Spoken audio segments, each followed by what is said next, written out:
Baik, assalamualaikum warahmatullahi wabarakatuh. Perkenalkan, nama saya Muhammad Alif dengan NIM 2208737. Di sini saya selaku mahasiswa Universitas Negeri Padang akan menyelesaikan tugas akhir mata kuliah bimbingan dan konseling, di mana tugas akhirnya itu melakukan observasi dan langsung melakukan wawancara kepada guru bimbingan dan konseling yang berada di suatu sekolah.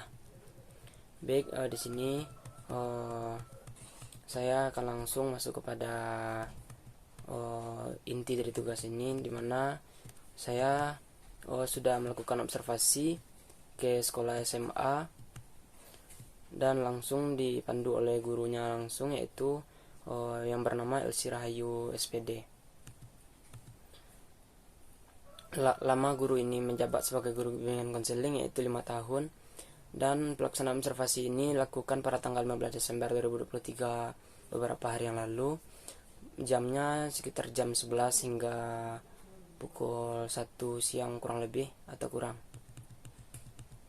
Tempatnya itu di ruang bimbingan dan konseling. Baik, yang pertama yaitu saya menanyakan langsung kepada gurunya, menurut ibu apa sih itu BK?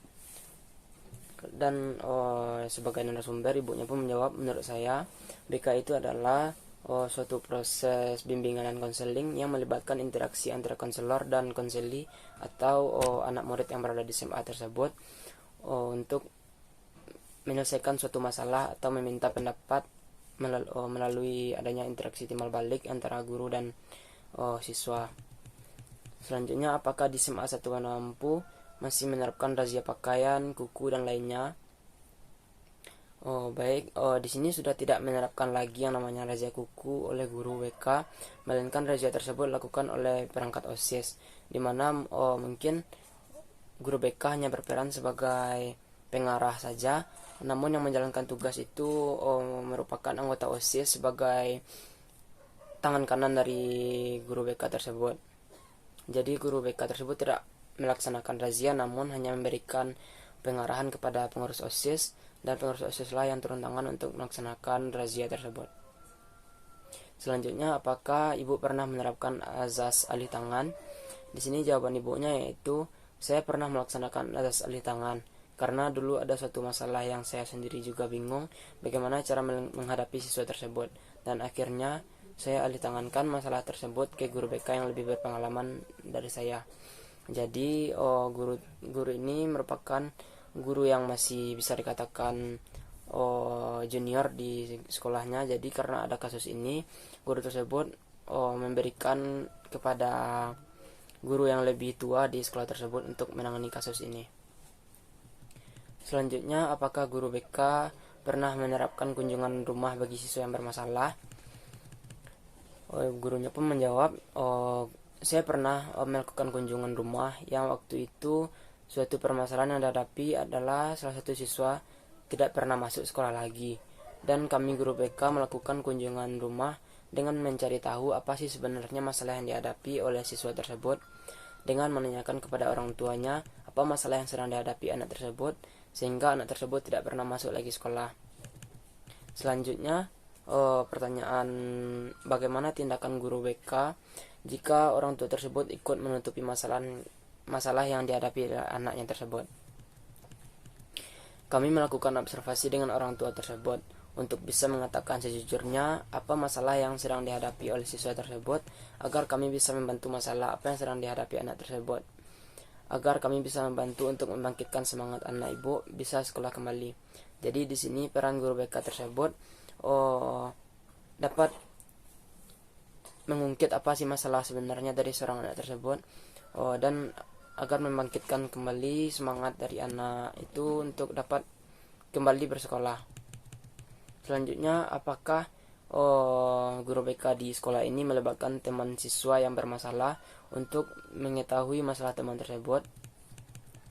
Dijawab langsung oleh gurunya, yaitu salah satu layanan yang kami lakukan yaitu dengan melibatkan temannya untuk mengetahui masalah siswa tersebut, karena dengan temannya kita lebih banyak mendapatkan informasi tentang masalah yang dihadapinya, karena kebanyakan siswa sekarang lebih terbuka kepada temannya daripada kepada kedua orang tuanya. Dan seperti itulah pemaparan dari guru tersebut mengenai masalah tentang siswa. Jadi guru tersebut mengatakan seorang siswa zaman sekarang lebih terbuka kepada temannya untuk bercerita dibandingkan kepada kedua orang tuanya. Selanjutnya, di sini saya menanyakan tentang pelaksanaan pelayanan BK. Pelaksanaan layanan BK di sekolah ini sudah berjalan dengan baik dengan menerapkan program-program yang telah dibuat oleh guru BK. Pelaksanaan layanan bimbingan dan konseling sudah menjalani sesuai dengan fungsi dan azas bimbingan dan konseling, seperti fungsi pencegahan, fungsi fasilitas, fungsi perbaikan, dan fungsi penyembuhan. Namun, masih ada azas yang masih belum dilengkapi atau dilaksanakan, yaitu azas kekinian, azas keterpaduan, dan azas kenormatif, dan azas tuturi handayani. Pelayanan bimbingan dan konseling yang ada di sekolah ini sudah mulai mengatasi masalah yang dihadapi oleh keseluruhan siswa yang ada di sekolah ini. Dan bukan hanya kepada siswa yang bermasalah, karena di sekolah ini memiliki cukup banyak guru BK, yaitu sejumlah 5 orang. Jadi bisa dikatakan jika ada yang ingin melakukan bimbingan kepada guru tersebut, bisa dikatakan mencukupi untuk jumlah guru sesuai dengan ada murid di sekolah tersebut. Selanjutnya, pihak-pihak yang terkait dalam pelayanan bimbingan dan konseling di sekolah ini. Bimbingan dan konseling merupakan kerja tim yang berarti bimbingan dan konseling merupakan kerjasama antar kepala sekolah, guru, dan staf tata usaha untuk mendukung pelayanan bimbingan dan konseling di sekolah. Selain kerja tim dan komponen layanan bimbingan dan konseling, juga terdapat komponen dukungan sistem, yang mana dukungan sistem tersebut meliputi sarana dan prasarana yang dimiliki oleh guru BK, seperti ruangan konseling dan ruangan individu bagi guru tersebut. Pelaksanaan bimbingan di sekolah ini semua terkait dalam pelaksanaan layanan bimbingan dan konseling, seperti kepala sekolah dan orang tua siswa juga terlibat langsung dalam pelaksanaan BK di sekolah ini. Gunanya untuk segera menyelesaikan masalah yang dihadapi peserta didik. Jadi kinerja guru di sekolah ini melalui bimbingan dan konseling semuanya terkait, baik itu melalui kepala sekolah, guru mata pelajaran, guru kelas, dan guru BK itu sendiri. Mereka semua berkolaborasi untuk memecahkan masalah yang dihadapi oleh anak muridnya, yang gunanya untuk mengungkap apa sih sebenarnya masalah yang di tengah dihadapi oleh siswa tersebut dan bisa menyelesaikan sesegera mungkin masalah yang dihadapi.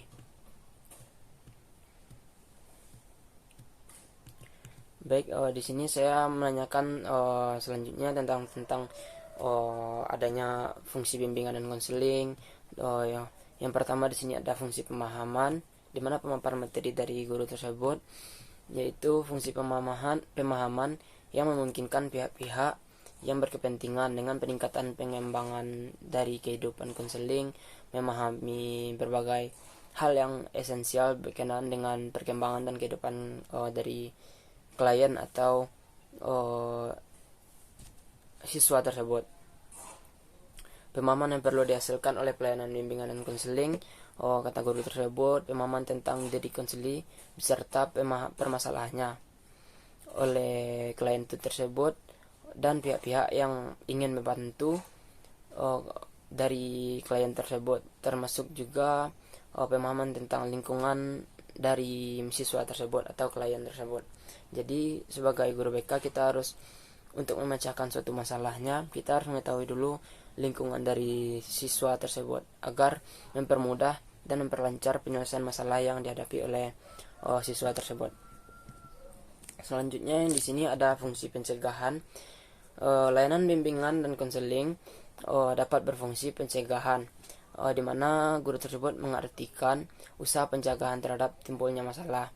Bagi konselor profesional yang misi tugasnya dipenuhi dengan perjuangan untuk menyingkirkan berbagai masalah yang dapat menghambat perkembangan individu. Jadi guru BK di sini mendukung siswa tersebut dan agar perkembangan individu siswa tersebut dapat berjalan dengan semestinya dengan sesuai dengan usia yang ada pada siswa tersebut. Misalnya siswa tersebut tengah kelas 1 SMA, pasti siswa tersebut akan melakukan pemahaman terlebih dahulu tentang sekolah yang baru dia masuki. Jadi di sini peran guru BK sangat penting untuk memberikan sebuah bimbingan kepada siswa baru agar mengenalkan lingkungan lebih lanjut mengenai sekolah ini agar dia tidak canggung bersekolah di tempat ini.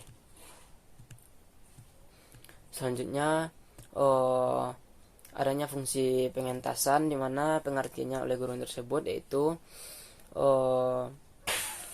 fungsi pengentasnya itu di mana seorang individu tidak nyaman pada dirinya sendiri akan pada konselor dengan tujuan untuk dituntaskan masalah tersebut. Jadi guru BK harus menuntaskan masalah ini, di mana mengenai fungsi pengentasan, guru konselor harus menangani siswa yang tidak nyaman pada dirinya sendiri. Selanjutnya ada fungsi pemeliharaan dan pengembangan. Fungsi ini berarti bahwa bimbingan dan konseling yang diberikan dapat membantu para siswa dalam pemelihara dan mengembangkan keseluruhan pribadinya secara lebih kompeten atau secara mantap. Jadi guru BK harus bisa mengajak siswanya untuk lebih berkembang untuk ke depan dan secara kepribadiannya lebih matang jika nanti sudah tamat di sekolah tersebut. Selanjutnya ada asas-asas bimbingan dan konseling, di mana dalam penyelenggaraan layanan BK di sekolah ini mengacu pada asas-asas bimbingan dan konseling. Asas-asas itu merupakan ketentuan yang harus diterapkan dalam penyelenggaraan pelayanan bimbingan dan konseling tersebut. Apabila asas itu diikuti dan diselenggarakan dengan baik, dapat diharapkan proses pelayanan pengaruh yang mengarah pada pencapaian tujuan yang diharapkan. Jadi sesuai apa yang telah diharapkan perkembangan dari guru BK tersebut, diharapkan seperti siswanya yang memiliki masalah dapat menyelesaikan masalahnya dengan baik dan dapat kembali seperti siswa tadi yang telah dibahas dengan gurunya, sudah tidak bersemangat lagi untuk datang ke sekolah. Jadi melalui asas-asas bimbingan dan konseling ini dapat menuntaskan masalah tersebut sehingga anak yang bermasalah dapat kembali bersekolah seperti biasa dan semulanya. Di sini ada yang saya bahas selanjutnya, yaitu bidang-bidang bimbingan dan konseling. Yang pertama ada bidang kehidupan pribadi. Bidang pelayanan yang membantu peserta didik dalam memahami, menilai, dan mengembangkan potensi dan kecakapan.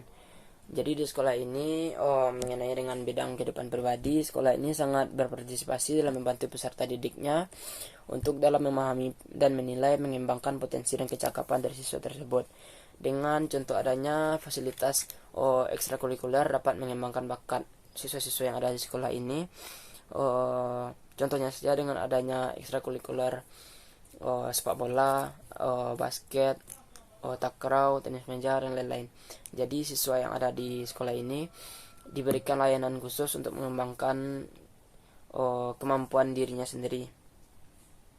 Selanjutnya ada bidang kehidupan sosial, di mana di sekolah ini bidang pelayanan membantu peserta didiknya dalam memahami dan menilai serta mengembangkan kemampuan hubungan sosial yang sehat.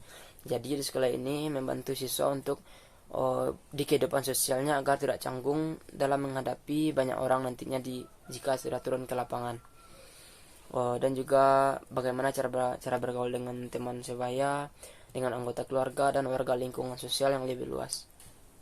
Selanjutnya bidang kegiatan belajar, di mana guru BK di sekolah ini juga memberikan arahan dan pengetahuan tentang pelayanan kegiatan belajar, mengembangkan kemampuan belajar dalam rangka mengikuti pendidikan sekolah dan belajar secara mandiri, baik itu secara motivasi maupun materi-materi yang diberikan oleh guru tersebut langsung kepada anak-anak yang ada di sekolah ini.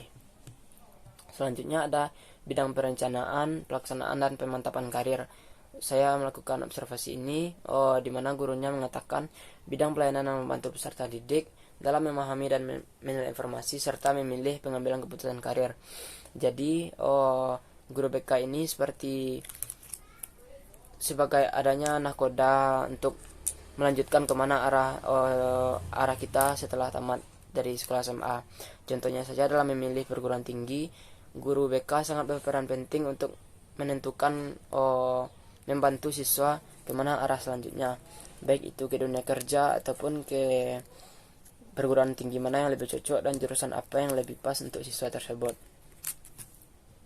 Selanjutnya bidang kehidupan keluarga, di mana guru BK di sini juga memberikan pengarahan dan materi untuk siswa tersebut agar dapat memiliki norma-norma dalam kehidupan berkeluarga.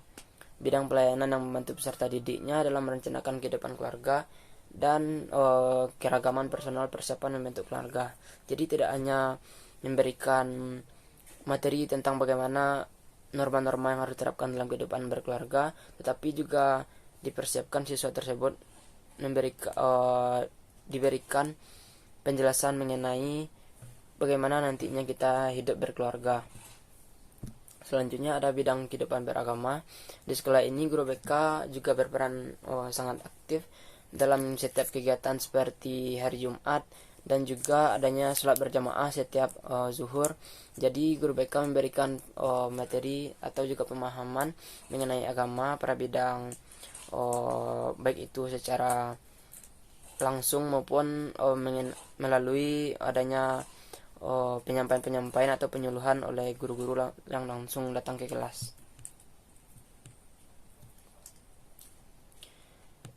Baik melalui wawancara ini atau materi yang sudah disampaikan oleh langsung guru tersebut kepada saya menarik kesimpulan layanan bimbingan dan konseling di sekolah ini, di mana SMA Negeri 1 Menampu sudah menjalani sesuai dengan fungsi dan azas bimbingan dan konseling, seperti fungsi pencegahan, fungsi fasilitas, fungsi perbaikan, dan fungsi penyembuhan.